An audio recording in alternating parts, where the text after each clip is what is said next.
High command ನಿರ್ಧಾರದ ಮೇಲೆ CM ಬದಲಾವಣೆ. ವರಿಷ್ಠರು ಏನ್ ನಿರ್ಧಾರ ಮಾಡ್ತಾರೆ ಅಂತ ಗೊತ್ತಿಲ್ಲ ಅಂತ ತುಮಕೂರಿನಲ್ಲಿ ಮಾಜಿ ಸಚಿವ ಕೆಎನ್ ರಾಜಣ್ಣ ಹೇಳಿಕೆಯನ್ನ ಕೊಟ್ಟಿದ್ದಾರೆ.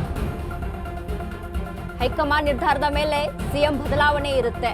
ವರಿಷ್ಠರು ಏನ್ ನಿರ್ಧಾರ ಮಾಡ್ತಾರೆ ಅಂತ ಯಾರಿಗೂ ಕೂಡ ಗೊತ್ತಿಲ್ಲ.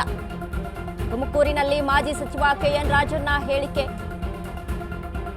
ಗೊಂದಲ ನೀವೇ ಬಗೆಹರಿಸಿಕೊಳ್ಳಿ ಅಂತ ಹೇಳಿದ್ದಾರೆ ಹೈಕಮಾಂಡ್. ಹಲವರ ಕಡೆಯಿಂದ ಗೊಂದಲ ಸೃಷ್ಟಿಯಾಗಿದೆ.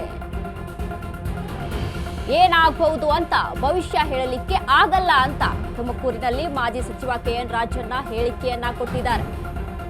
ಹೈಕಮಾಂಡ್ ನಿರ್ಧಾರದ ಮೇಲೆ ಸಿಎಂ ಬದಲಾವಣೆ ನಿಂತಿದೆ. ಹೈಕಮಾಂಡ್ ಯಾವ ನಿರ್ಧಾರವನ್ನ ತೆಗೆದುಕೊಳ್ಳುತ್ತೆ ಅದರ ಮೇಲೆ ಸಿಎಂ ಕುರ್ಚಿ ಯಾರಿಗೆ ಅನ್ನುವಂಥದ್ದು ಇಲ್ಲಿ ಗೊತ್ತಾಗುತ್ತೆ.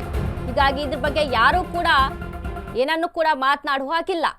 ಇದಕ್ಕೆ ಹೈಕಮಾಂಡ್ ನಿರ್ಧಾರ ತೆಗೆದುಕೊಳ್ಳುತ್ತೆ. ಇನ್ನೊಂದು, ರಾಜ್ಯದಲ್ಲಿ ನಿಮ್ಮ ಸಮಸ್ಯೆನ ನೀವೇ ಬಗೆಹರಿಸಿಕೊಳ್ಳಿ ಅಂತ ಈಗ ಆಲ್ರೆಡಿ ಹೇಳಿದ್ದಾರೆ ಅಂತ ಕೆಎನ್ ರಾಜಣ್ಣ ಹೇಳಿದ್ದಾರೆ. ಅದು ರಾಮನಗರ MLA ಅವರು ಹೇಳ್ಬೋದು, ಇನ್ನೊಬ್ರು ಹೇಳ್ಬೋದು, ನಾನು ಹೇಳ್ಬೋದು.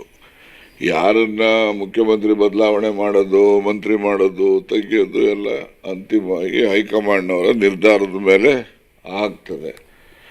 ಹಾಗಾಗಿ ಹೈಕಮಾಂಡ್ ನಿರ್ಧಾರ ಯಾವಾಗ ತಗೋತಾರೋ ಏನು ಮಾಡ್ತಾರೋ ಅವರು ಗೊತ್ತಿಲ್ಲ.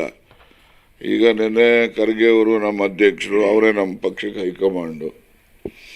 ಅವ್ರು ಹೇಳಿದ್ದಾರೆ ಇದು ಗೊಂದಲ ನಾವು ಸೃಷ್ಟಿ ಮಾಡಿದ್ದಲ್ಲ, ನೀವೇ ಮಾಡ್ಕೊಂಡಿರೋದು, ನಿಮ್ಮ ಗೊಂದಲ ನೀವು ಬಗೆಹರಿಸ್ಕೊಳ್ಳಿ, ಅದಕ್ಕೆ ಹೈಕಮಾಂಡ್ನ ಯಾಕೆ ನೀವು ಬೆಟ್ ಮಾಡಿ ತೋರಿಸ್ತೀರಿ ಅಂತ ಹೇಳಿದ್ದಾರೆ.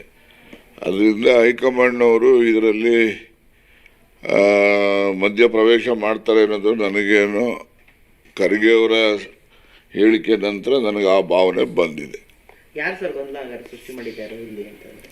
ಖರ್ಗೆ ಅವರು ಹೇಳಿದಾರಲ್ಲ, ರಾಜ್ಯ ಮಟ್ಟದಲ್ಲಿ ನೀವು ಮುಖಂಡರುಗಳು ಮಾಡ್ಕೊಂಡಿರ್ತಕ್ಕಂಥ ಗೊಂದಲ, ಒಬ್ಬನ ಕೈಯಲ್ಲಿ ಗೊಂದಲ ಸೃಷ್ಟಿ ಮಾಡೋಕ್ಕಾಗಲ್ಲ. 10 ಜನ ಸೇರಿದಾಗ ತಾನೇ ಗೊಂದಲ ಆಗೋದು. ಹಾಗಾಗಿ ರಾಜ್ಯ ಮಟ್ಟದಲ್ಲಿ ನೀವು ಗೊಂದಲ ಸೃಷ್ಟಿ ಮಾಡ್ಕೊಂಡಿದ್ರೆ ನೀವೇ ಬಗೆಹರಿಸ್ಕೊಳ್ಳಿ, ಹೈಕಮಾಂಡ್ ಕಡೆ ನೀವು ಬೆಟ್ ಮಾಡಿ ತೋರಿಸ್ಕೊಡ್ದು ಅಂತ ಅವರು ಸ್ಪಷ್ಟವಾಗಿ ಖರ್ಗೆ ಅವರು ಹೇಳಿದ್ದಾರೆ. ಹಾಗೆಲ್ಲ ಹೇಳಿದ ಮೇಲೆ ಖರ್ಗೆ ಅವರು ಹೇಳಿದಂಥ ಹೇಳಿಕೆ ಆಧಾರದ ಮೇಲೆ ನಾನು ಅಭಿಪ್ರಾಯ ಪಡ್ತಕ್ಕಂಥದ್ದು ಈ ವಿಷಯದಲ್ಲಿ ಹೈಕಮಾಂಡ್ನವರು ಮಧ್ಯಪ್ರವೇಶ ಮಾಡಲಿಕ್ಕಿಲ್ಲ ಅಂತಕ್ಕಂಥದ್ದು ನನ್ನ ಸ್ಪಷ್ಟ ಅಭಿಪ್ರಾಯ. ರಾಮನಗರ MLA ಅವರು ಹೇಳ್ಬೋದು, ಇನ್ನೊಬ್ರು ಹೇಳ್ಬೋದು, ನಾನು ಹೇಳ್ಬೋದು. ಯಾರನ್ನ ಮುಖ್ಯಮಂತ್ರಿ ಬದಲಾವಣೆ ಮಾಡೋದು, ಮಂತ್ರಿ